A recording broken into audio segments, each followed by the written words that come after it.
Sarah Chapter 1.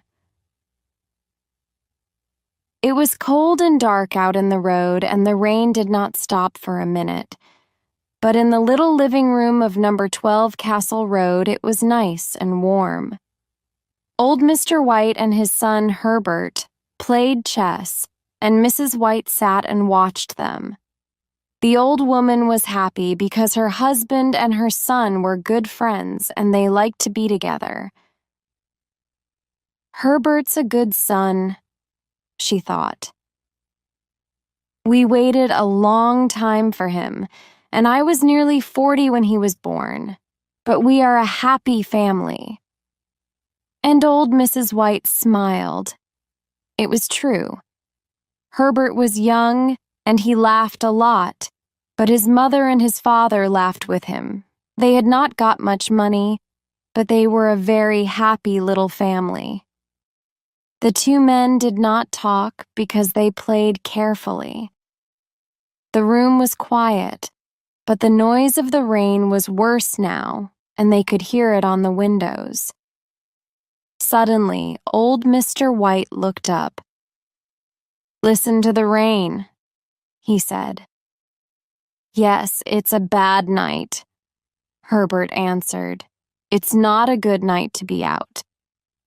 "But is your friend Tom Morris coming tonight?"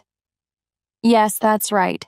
He's coming at about 7 o'clock, the old man said. "But perhaps this rain—" Mr. White did not finish because just then the young man heard a noise. "Listen," Herbert said. "There's someone at the door now." "I didn't hear a noise," his father answered, but he got up from his chair and went to open the front door. Mrs. White got up too and began to put things away. Mr. White said, come in, Tom. It's wonderful to see you again. What a bad night. Give me your coat and then come into the living room. It's nice and warm in there." The front door was open, and in the living room Mrs. White and Herbert felt the cold. Then Mr. White came back into the living room with a big, red-faced man. "This is Tom Morris," Mr. White told his wife and son. "We were friends when we were young. We worked together before Tom went to India. Tom, this is my wife and this is our son, Herbert." "Pleased to meet you," Tom Morris said. "Pleased to meet you, Mr. Morris," Mrs. White answered. "Please come and sit down." "Yes, come on, Tom," Mr. White said. "Over here, it's nice and warm." "Thank you," the big man answered, and he sat down. "Let's have some whiskey," old Mr. White said. "You need something to warm you on a cold night." He got out a bottle of whiskey, and the two old friends began to drink and talk. The little family listened with interest to this visitor from far away, and he told them many strange stories. Chapter 2. After some time, Tom Morris stopped talking, and Mr. White said to his wife and son, "Tom was a soldier in India for 21 years. India is a wonderful country." "Yes," Herbert said, "I'd like to go there." "Oh, Herbert," his mother cried. She was afraid because she did not want to lose her son. "I wanted to go to India too," her husband said, "but—" "It's better for you here," the soldier said quickly. "But you saw a lot of strange and wonderful things in India. I want to see them too one day," Mr. White said. The soldier put down his whiskey. "No," he cried. "Stay here."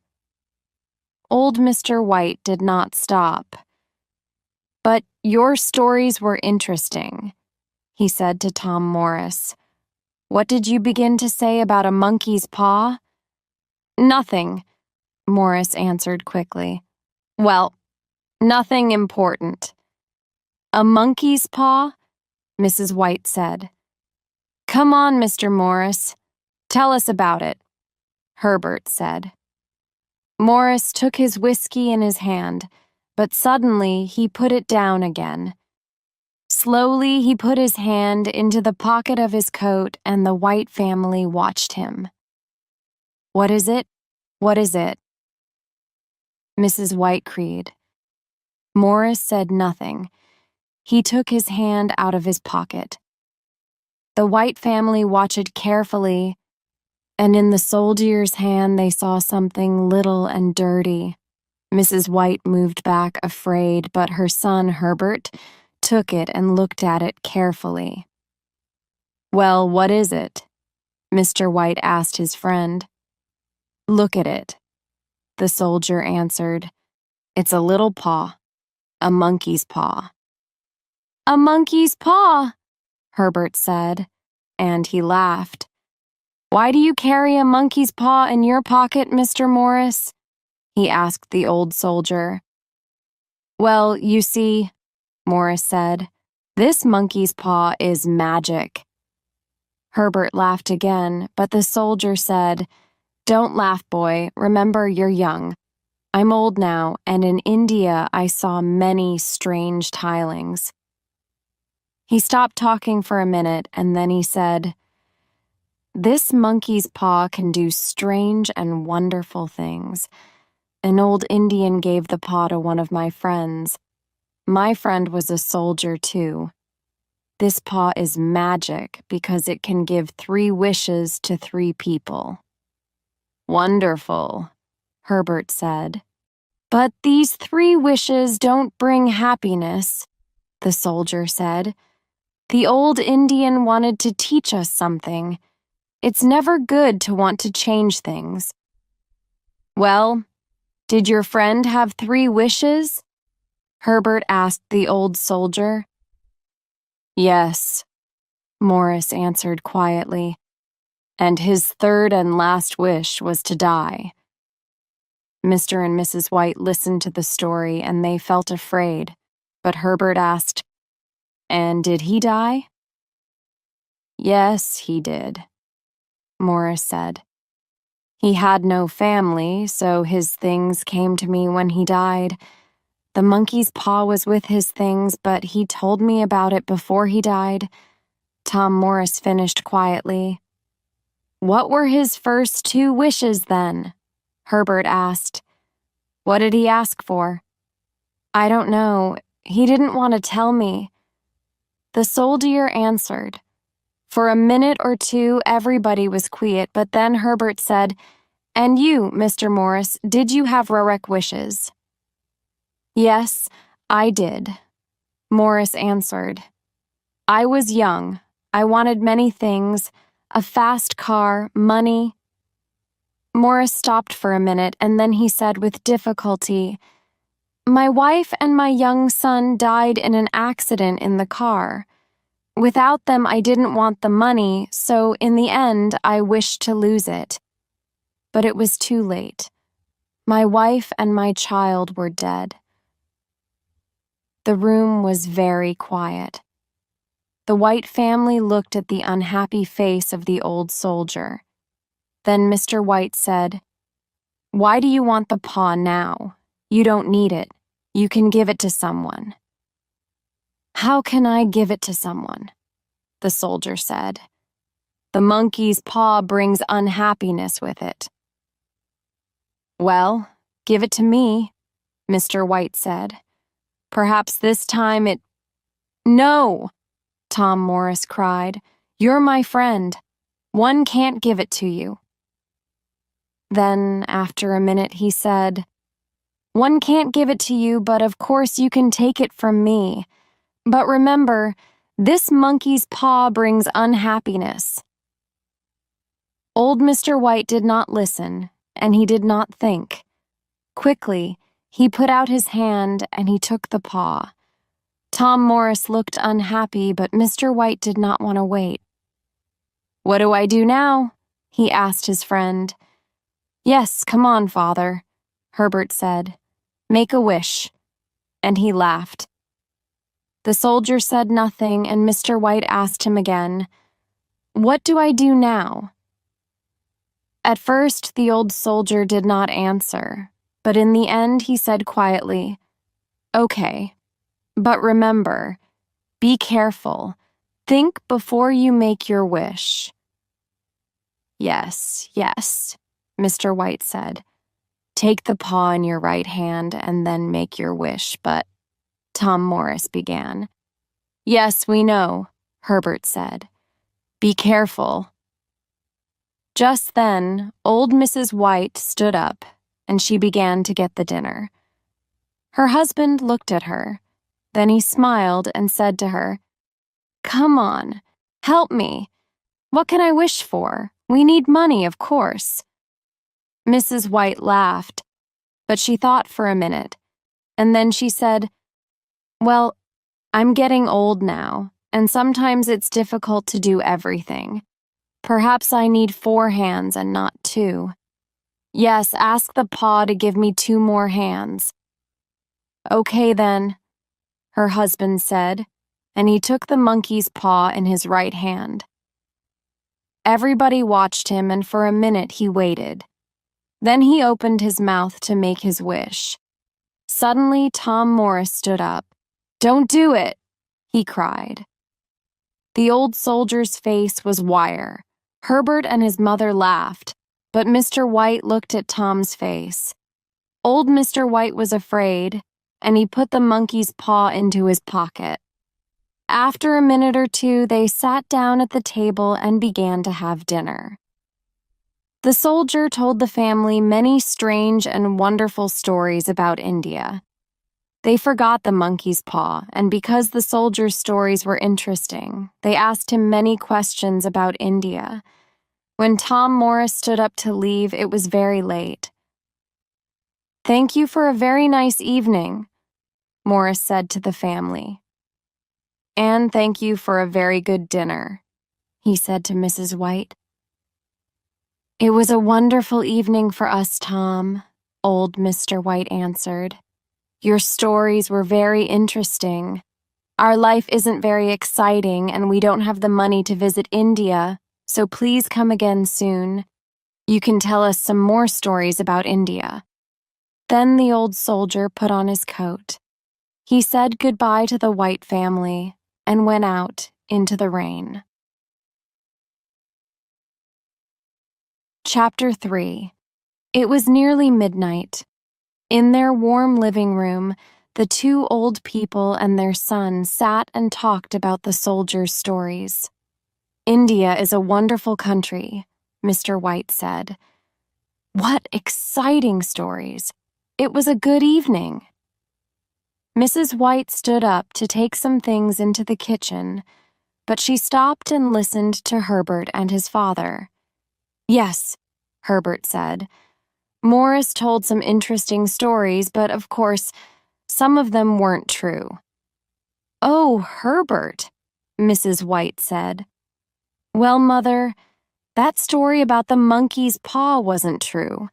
A dirty little monkey's paw isn't magic, but it was a good story." And Herbert smiled. "Well, I think you're right, Herbert," his mother said. "I don't know," Mr. White said quietly. "Perhaps the story was true. Strange things can happen sometimes." Mrs. White looked at her husband. "Did you give some money to Tom Morris for that paw?" she asked. "We don't have money to give away for nothing." Mrs. White was angry now. "Well, yes," her husband answered. "I did, but not much. And at first he didn't want to take it. He wanted the monkey's paw." "Well, he can't have it," Herbert laughed. "It's our paw now, and we're going to be rich and happy."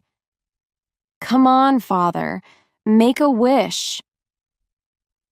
Old Mr. White took the paw from his pocket.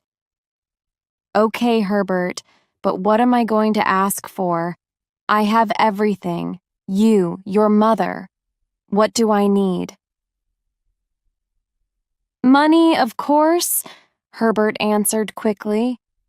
"We need money. You're always thinking about money. That's because we haven't got very much of it. With money, you can pay for this house. It can be your house. Go on, Father, wish for 30,000 pounds. Herbert stopped talking, and his old father thought for a minute. The room was quiet, and they could hear the rain on the windows. Then Mr. White took the monkey's paw in his right hand. He was afraid, but he looked at his wife, and she smiled at him. Go on, she said. Slowly and carefully, Mr. White said, I wish for 30,000 pounds. Suddenly, he gave a cry, and Mrs. White and Herbert ran to him. What's the matter, Father? Herbert asked. It moved, Mr. White cried. The monkey's paw. It moved. They looked at the paw. It was now on the floor and not in the old man's hand. The family watched it, and they waited. But it did not move again, so the little family sat down again and they waited. Nothing happened. The noise of the rain on the windows was worse now, and their little living room did not feel nice and warm. Mrs. White said, It's cold. Let's go to bed. Mr. White did not answer, and in the end Herbert said, Well, there's no money, Father. Your friend's story wasn't true. But Mr. White did not answer. He sat quietly and said nothing. After some time, Mrs. White said to her husband, Are you okay? Yes, yes, the old man answered. But for a minute or two, I was afraid. Well, we needed that money, Mrs. White said. But we aren't going to get it. I'm tired. I'm going to bed. After Mrs. White went to bed, the two men sat and smoked for some time. Then Herbert said, Well, Father, I'm going to bed too. Perhaps the money is in a bag under your bed. Good night, Father. And Herbert laughed and went out of the room. Old Mr. White sat in the cold living room for a long time. The candle died and it was dark. Suddenly, the old man saw a face at the window. Quickly he looked again, but there was nothing there. He felt afraid. Slowly he stood up and left the cold, dark room. Chapter 4. The next morning, the winter sun came through the window and the house felt nice and warm again. Mr. White felt better and he smiled at his wife and son. The family sat down to have breakfast and they began to talk about the day. The monkey's paw was on a little table near the window, but nobody looked at it and nobody thought about it. I'm going to the shops this morning, Mrs. White said. I want to get something nice for dinner. Are you going to come with me? She asked her husband. No, I'm going to have a quiet morning. I'm going to read, her husband answered. Well, I'm not going to go out this evening, Herbert said. So we can go to bed early tonight. We were very late last night. And we aren't going to have stories about monkey's paws, Mrs. White said. She was angry. Why did we listen to your friend? She asked her husband. A monkey's paw can't give you things. She stopped, but the two men did not answer her. 30,000 pounds, she said quietly. We needed that money. Just then, Herbert looked at the clock and stood up. I'm going to work, he said. Perhaps the postman has got the money for you in a letter. Remember, I want some of it too. Herbert laughed, and his mother laughed too. Don't laugh, son, Mr. White said. Tom Morris is an old friend, and he thinks the story is true. Perhaps it is. Well, leave some of the money for me. Herbert laughed again. His mother laughed too, and she went to the door with him. Goodbye, Mother, Herbert said happily. Get something nice for dinner this evening at the shops. I'm always hungry after a day at work. I know you are, Mrs. White answered. Herbert left the house and walked quickly down the road. His mother stood at the door for some time and watched him. The winter sun was warm, but suddenly she felt very cold. Chapter 5. Slowly, old Mrs. White went back into the house. Her husband looked up and saw something strange in her face. "What's the matter?" he asked.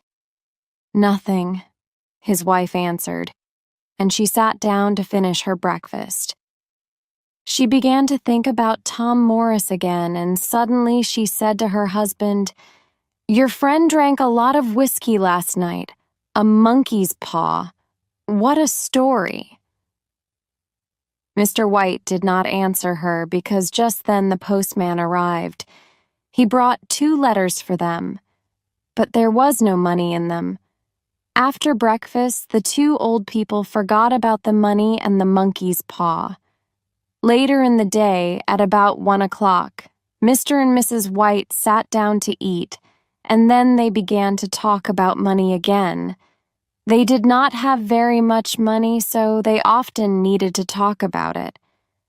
"That 30,000 pounds, Mrs. White said. "We need it." "But it didn't come this morning," her husband answered. "Let's forget it." Then he said, "But that thing moved. The monkey's paw moved in my hand. Tom's story was true." "You drank a lot of whiskey last night. Perhaps the paw didn't move," Mrs. White answered. "It moved!" Mr. White cried angrily. At first his wife did not answer, but then she said, "Well, Herbert laughed about it." Suddenly she stopped talking. She stood up and went over to the window. "What's the matter?" her husband asked. "There's a man in front of our house," Mrs. White answered. "He's a stranger, very tall and well-dressed. He's looking at our house. Oh no, it's okay. He's going away. Come and sit down. Finish eating," Mr. White said. The old woman did not listen to her husband. "He isn't going away," she went on. "He's coming back. I don't know him. He's a stranger. Yes, he's very well dressed." Suddenly, Mrs. White stopped. She was very excited. "He's coming to the door. Perhaps he's bringing the money." And she ran out of the room to open the front door. The tall, well-dressed stranger stood there. For a minute he said nothing, but then he began, "Good afternoon. I'm looking for Mr. and Mrs. White." "Well, I'm Mrs. White," the old woman answered. "What can I do for you?"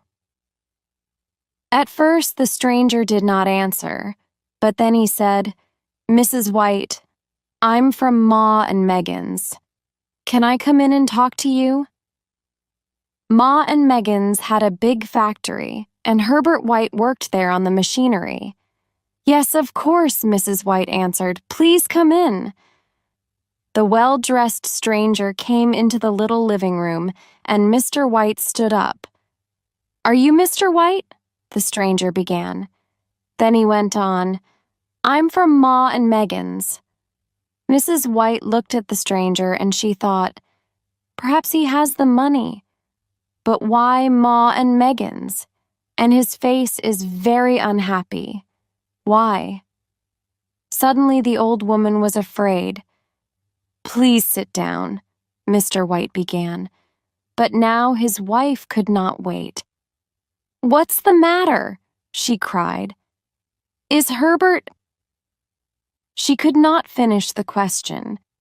The stranger did not look at their faces. and Mr. White began to be afraid too. "Please tell us," he said. "I'm very sorry," the man from Ma and Megan's began. He stopped for a minute and then he began again. "I'm very sorry, but this morning there was an accident at the factory." "What's the matter? Is Herbert okay?" Mrs. White cried again. "Well," the man began slowly. "Is he in hospital?" the old woman asked, very afraid now. "Yes, but—" The stranger looked at Mrs. White's face and stopped. "Is he dead? Is Herbert dead?" Mr. White asked quietly. "Dead," Mrs. White cried. "Oh no, please. Not dead. Not Herbert. Not our son." Suddenly the old woman stopped because she saw the stranger's face. Then the two old people knew. Their son was dead. Old Mrs. White began to cry quietly, and Mr. White put his arm round her. Sometime later, the man from Ma and Megan's said it was the machinery, an accident. Herbert called, "Help!" The men heard him and ran to him quickly, but they could do nothing. The next minute he was in the machinery. "I'm very, very sorry," he finished. For a minute or two, the room was quiet. At last, Mrs. White said, "Our son, dead. We're never going to see him again. What are we going to do without him?" Her husband said, "He was our son. We loved him." Then Mrs. White asked the stranger, "Can we see him? Can we see our son? Please take me to him.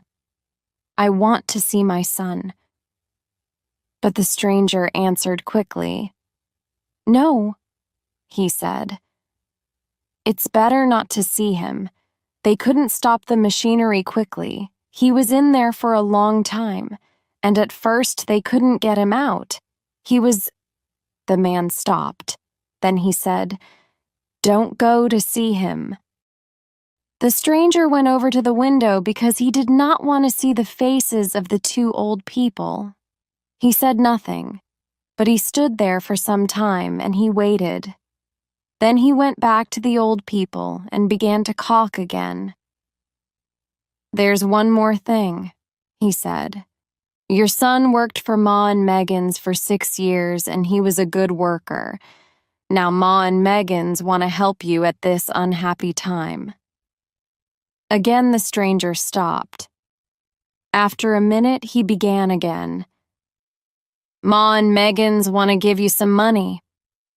Then he put something into Mr. White's hand. Old Mr. White did not look at the money in his hand. Slowly he stood up and looked at the stranger, afraid. "How much?" Mr. White asked very quietly. He did not want to hear the answer.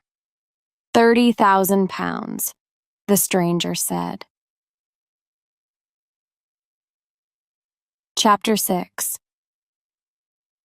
3 days later, in the big new cemetery 2 miles from their house, the two old people said goodbye to their dead son. Then they went back to their dark old house. They did not want to live without Herbert, but they waited for something good to happen, something to help them.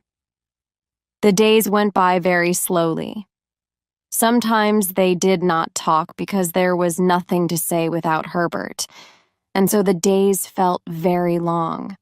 Then, one night about a week later, Mrs. White got out of bed because she could not sleep. She sat by the window and she watched and waited for her son. He did not come and she began to cry quietly. In the dark, her husband heard her and he called, "Come back to bed, it's cold out there." "It's colder for my son," his wife answered. "He's out there in the cold cemetery." Mrs. White did not go back to bed, but Mr. White was old and tired and the bed was warm. So in the end he went to sleep again. Suddenly, he heard a cry from his wife. "The paw!" she cried. "The monkey's paw!" She came back to the bed and stood there. "What is it? What's the matter?" Mr. White cried. He sat up in bed. "What's the matter?" he thought. "Why is she excited? What's she talking about?" He looked at his wife. Her face was very white in the dark. "One want it," she said quietly. "And you've got it. Give it to me, please." "What?" Mr. White asked. "The monkey's paw," Mrs. White said. "Where is it?" "It's downstairs," Mr. White answered. "Why?" Mrs. White began to laugh and cry. "We can have 2 more wishes," she cried. "We had one, but there are 2 more." "Oh no, not again! Think, woman!" Mr. White cried. But Mrs. White did not listen. "Quickly," she said. "Go and get the paw.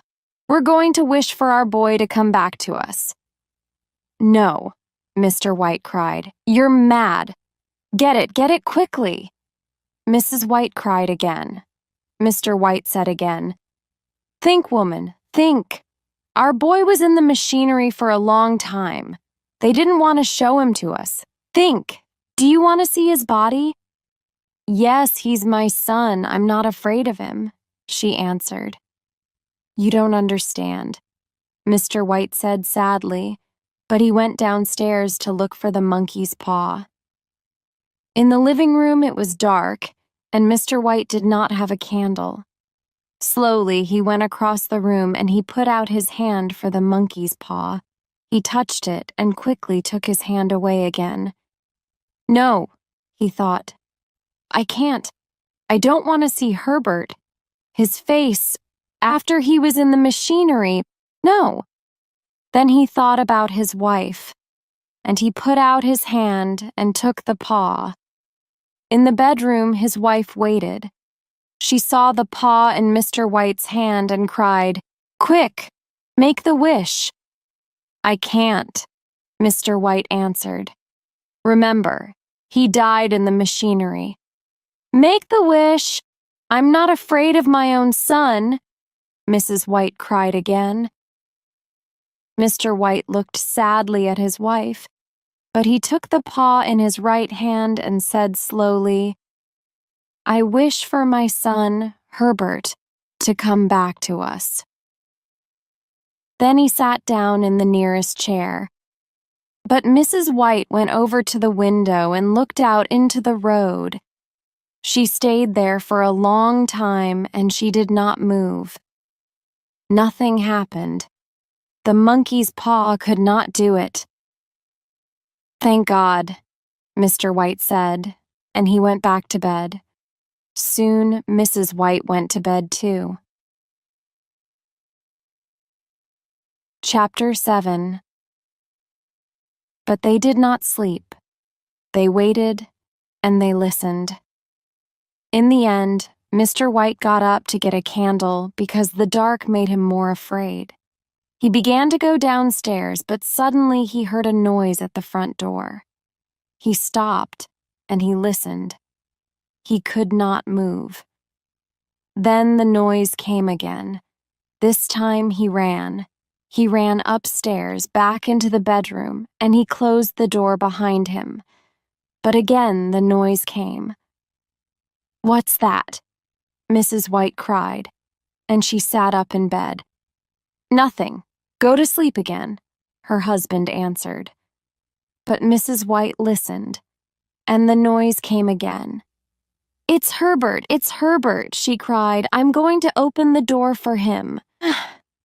And she got out of bed and ran to the door of the bedroom. Mr. White got there first and stopped her. "No," he cried. "Think." "But it's my boy. It's Herbert," she answered. "No, don't go, don't." Her husband cried again. But Mrs. White did not listen to him.